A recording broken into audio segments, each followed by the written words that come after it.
Ayan, ganito ang buhay ng mga OFW dito. Ayan ko si holiday siya lang ngayon. Ayan. So, dito lang sila nagtatambay, mahiga. Ayan, may naghihilot-hilot. Ayan. Kung gusto nyong magpahilot, punta lang kayo dito.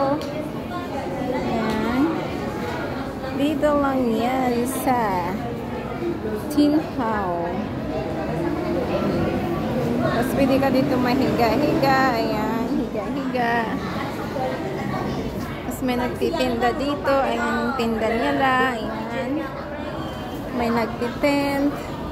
Ang dami palang nag-ano dito pag ano. Pag holiday, ang daming nagtatambay. Holiday time. Daming tambay. Dito lang yan sa Tin Hau.